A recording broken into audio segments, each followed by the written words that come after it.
মুখ্যমন্ত্ৰীৰ মুখেদি নিগৰিছে অসংযত কথা। খং উঠিছে মুখ্যমন্ত্ৰী হিমন্ত বিশ্ব শৰ্মাৰ। হিমালয়ৰ শত্ৰু হিমন্ত বিশ্ব শৰ্মা। হিমালয় ভাঙিব খোজা হিমন্ত বিশ্ব শৰ্মাৰ আহিছে নেকি বেয়া দিন। উল্লেখ্য যে হিম মানে বৰফ আৰু আলয় মানে ঘৰ। এই দুয়োটা মিলি হয় হিমালয়, আৰু হিমালয় মানে বৰফৰ ঘৰ। হিমন্ত মানে বৰফৰ অন্ত। মাটিৰ দালালিত নাম সাঙুৰ খাইছে হিমন্তৰ পত্নী আৰু পুত্ৰ। সংবাদ মাধ্যম ক্ৰছ কাৰেণ্ট আৰু দ্য ৱায়াৰৰ অভিযোগ মতে বৰ্তমান অসমৰ মাটিৰ দালালৰ তালিকাত শেহতীয়াকৈ অন্তৰ্ভুক্ত হোৱা ৰিণিকী ভূঞা শৰ্মা আৰু নন্দিল বিশ্ব শৰ্মাৰ নাম শুনি বুকুৰ বৰফ গলিছে মুখ্যমন্ত্ৰী হিমন্ত বিশ্ব শৰ্মাৰ। হিমন্ত বিশ্ব শৰ্মাৰ মুখেদি বাগৰি আহিছে অসংযত ভাষ্য। আটাইতকৈ দুখৰ কথা যে মানুহজনৰ চকু মোৰ অকল ঘৈণীটোজনীৰ। কিন্তু কথাটো সঁচানে? কিয় খং উঠিছে মুখ্যমন্ত্ৰী হিমন্ত বিশ্ব শৰ্মাৰ? সদায় মোৰ ঘৈণীজনীৰ পিছত লাগি থাকে, বেলেগ একো কাম নাই। হিমন্ত বিশ্ব শৰ্মাৰ বেয়া দিন আহিছে নেকি? হিম এক গোটা বস্তু। বৰফ গোটা হৈ থকালৈকে ইয়াৰ মূল্য বহুত। যেতিয়াই ই গলিবলৈ ধৰে তেতিয়াই ই বৈ যায়, মূল্যহীন হৈ পৰে, পানী হৈ বৈ যায়। হিমৰ পাহাৰ হিমালয় ভাঙিব খোজা হিমন্ত বিশ্ব শৰ্মাৰ আহিব ধৰিছে নেকি দুৰ্যোগ। হিম অৰ্থাৎ বৰফৰ অন্ত এনেকৈয়ে হয়। হিমালয়ো গলে লাহে লাহে। অহংকাৰৰ চূড়া খহা হিমৰ পাহাৰেও হেৰুৱাৰ বেদনাত গোপনে কান্দে। মুখ্যমন্ত্ৰী হিমন্ত বিশ্ব শৰ্মা মাটিৰ দালালিত আপোনাৰ পত্নী আৰু পুত্ৰৰ নাম দুটা সংবাদ মাধ্যম অনুযায়ী সাঙুৰ খাইছে। কথাবোৰ সঁচাই হওক বা মিছাই হওক, অসমৰ ৰাইজক এটা সুস্থ স্পষ্টীকৰণ দিয়াটো মুখ্যমন্ত্ৰী হিচাপে আপুনি আপোনাৰ দায়িত্ব বুলি নাভাবেনে? কাৰ চকু আপোনাৰ ঘৈণীৰ ওপৰত? আপোনাৰ ভাষাৰে সেইজন মানুহৰ। কিয় চকু সেইজন মানুহৰ আপোনাৰ ঘৈণীৰ ওপৰত? সেইজন মানুহৰ ঘৈণী নাই নেকি? নে আপুনি ক'ব বিচাৰিছে যে সেইজন মানুহে পৰৰ ঘৈণীক চকু দিয়া এটা লম্পট? আপুনি কিয় ক'লে সেইজন মানুহৰ আপোনাৰ ঘৈণীৰ ওপৰত চকু 2009 চনৰ পৰাই? য'তে মই দেখোঁ আজি 2009ৰ পৰা খালি মোৰ ঘৈণীজনীৰ ওপৰত চকু। হিমন্ত বিশ্ব ডাঙৰীয়া, আপোনাৰ পত্নীৰ মাটিৰ কেলেংকাৰীত নাম সাঙুৰ খোৱাৰ বাবেই আপোনাৰ ভাষাৰ সেইজন মানুহক চাৰিত্ৰিক আক্ৰমণ কৰি আপোনাৰ ঘৈণীৰ চৰকাৰী মাটিৰ দালালিৰ কথা এৰাই চলিলে কিয়? আপোনাৰ ঘৈণীৰ ওপৰত কাৰ চকু সেয়া ৰাইজৰ বিচাৰ্য বিষয় নহয়। কথা হ'ল আপুনি সেইজন বুলি কোৱা সেইজনেই দেখুওৱা আপোনাৰ ঘৈণী আপোনাৰ ল'ৰাৰ কোম্পানীৰ নামত থকা চৰকাৰী মাটিৰ কাগজ পত্ৰবোৰ সঁচা নে মিছা? সেইজনে প্ৰচাৰ কৰা আপোনাৰ ঘৈণীৰ মাটিৰ দালালি সঁচা নে মিছা? 2006 চনত তেতিয়াৰ কংগ্ৰেছী মন্ত্ৰী হিমন্ত বিশ্ব শৰ্মাই নিজৰ ঘৈণীৰ নামত মাটিৰ নামজাৰি কৰি লোৱাটো সঁচা নে মিছা? ৰিণিকী ভূঞাই কৰা চৰকাৰী ভূমি কেলেংকাৰীক আপুনি বাধা নিদিলে কিয়?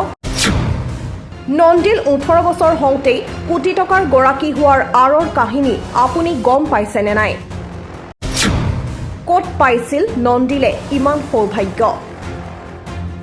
সৰ্বমুঠ 29 বিঘা চৰকাৰী মাটি নিজৰ কোম্পানীৰ নামত কৰি অদল বদল কৰি 2006 চনৰ পৰা এতিয়ালৈকে ব্যৱসায় কৰি আছে। আৰু মুখ্যমন্ত্ৰী হিমন্ত বিশ্ব ডাঙৰীয়া আপুনি গম নাপায়? মুখ্যমন্ত্ৰী ডাঙৰীয়া, আপোনাৰ নামত নাই বুলিয়ে এই ভূমি কেলেংকাৰীৰ পৰা আপুনি হাৰি যাব নোৱাৰে।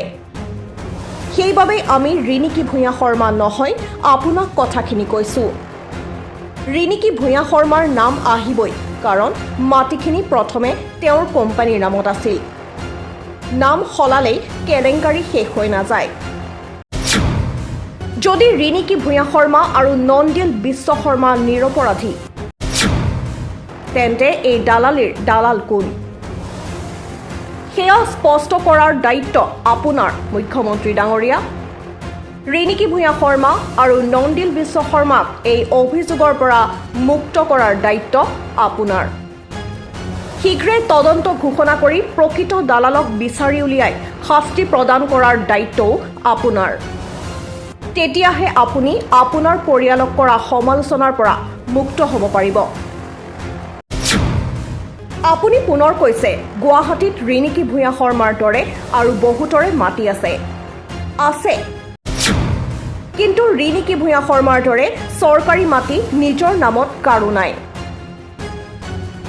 স্বামীৰ 17 বছৰ জনপ্ৰতিনিধিত্বৰ কালত আন কোনো ৰিণিকী ভূঞা শৰ্মাই ছেটেলাইট চেনেলৰ মালিক হোৱা নাই। এই গোটেইবোৰ সমালোচনাৰ পৰা আপুনি তেতিয়াহে মুক্ত হ'ব পাৰিব যেতিয়া আপুনি উক্ত মাটি কেলেংকাৰীৰ নায়কক অনতিপলমে তদন্ত ঘোষণা কৰি আইনৰ কাঠগড়াত থিয় কৰাব। এতিয়া এই সকলোবোৰ আপোনাৰ কাম। লেখিকা শিখা শৰ্মাই ফেচবুক পোষ্টৰ আধাৰত সম্পাদিত প্ৰতিবেদন। সদায় মোৰ ঘৈণীজনীৰ পিছত লাগি থাকে, বেলেগ একো কাম নাই। য'তে মই দেখোঁ আজি 2009ৰ পৰা খালি মোৰ ঘৈণীজনীৰ ওপৰত চকু। ইমান দেখাই শুনাই বেয়া নে মোৰ ঘৈণীজনী, খালি তাইৰ ওপৰতে চকু। তাকে কৈছোঁ, এই মানুহজনৰ কি আছে জীৱনটোত ক'ব নোৱাৰোঁ, খালি মোৰ ঘৈণীজনীৰ পিছত লাগি থাকে। গাড়ী কিনিলেও ঘৈণীজনীয়ে গাড়ী কিনিলে অশান্তি পায়। তাই যে দিনে ৰাতিয়ে যে পৰিশ্ৰম কৰি আছে বা সেইটোও চা। এজনী খালি মোৰ ঘৈণীজনীৰ পিছত, বাকী একো কাম নাই। যত যি কিবা ডিছকাশ্যন কৰিলে ৰিণিকীৰ মাটি, আৰে লৈ নাযাওঁ কিয়, আইনটো আছে। ৰিণিকীয়ে কি খালে, ৰিণিকীয়ে পানী খালে, ৰিণিকীয়ে ঢাকু খালে, ৰিণিকীয়ে কোন গাড়ীত উঠিলে, চব সেইটোৱে চিন্তা দেখোঁ। পৃথিৱীখন কি ৰিণিকীক লৈ চলি আছে নেকি? আটাইতকৈ দুখৰ কথা যে এই মানুহজনৰ চকু মোৰ অকল ঘৈণীটোজনীৰ ওপৰত। মই 2008ৰ পৰাই দেখি আছোঁ, খালি প্ৰেছ কনফাৰেন্স পাতে মোৰ এগেইনষ্টত নহয়, খালি ৰিণিকীৰ এগেইনষ্টত। এইবাৰ মোৰ ল'ৰা, মোৰ ছোৱালী আৰু ৰিণিকীৰ ওপৰত দম আছে যদি মোৰ লগত যুঁজ নাই। 16 জেগাত চলিব। মই এইবিলাকক কৈ দিছোঁ, যুঁজিলে মোৰ লগত যুঁজক, এইবিলাকৰ লগত যুঁজি কি হ'ব। কালি ঘৈণী আৰু ৰিণিকীৰ প্ৰতি বিশেষ চকু। ৰিণিকীয়ে ক'ত খালে, ক'ত মাটি কিনিলে। আৰে ৰিণিকীৰ সমান পৃথিৱীত কিমানৰ গুৱাহাটীত মাটি আছে, কিমানৰ গাড়ী আছে। এসময়ত এনেকুৱা কৰি দিলে যেন ৰিণিকীয়ে গাড়ীত উঠি অপৰাধহে কৰিলে। এতিয়াতো চব সাংবাদিকে ৰিণিকীৰ দৰে গাড়ী আছে। সেইটো সময়ত আপোনালোকে ৰিণিকীৰ গাড়ী ক'ত গ'ল, একো কিয় কেছ নহ'ল? তেতিয়াতো কংগ্ৰেছৰ চৰকাৰ আছিল, তৰুণ গগৈৰ চৰকাৰ আছিল, কিয় ৰিণিকীক এৰেষ্ট নকৰিলে?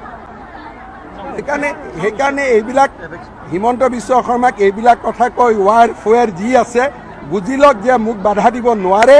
যিমানে মোক বাধা দিব সিমানে মই বেছি শক্তিশালী হৈ তেওঁলোকে বেয়া পোৱা কামবোৰ কৰিম। Bureau report, news 100।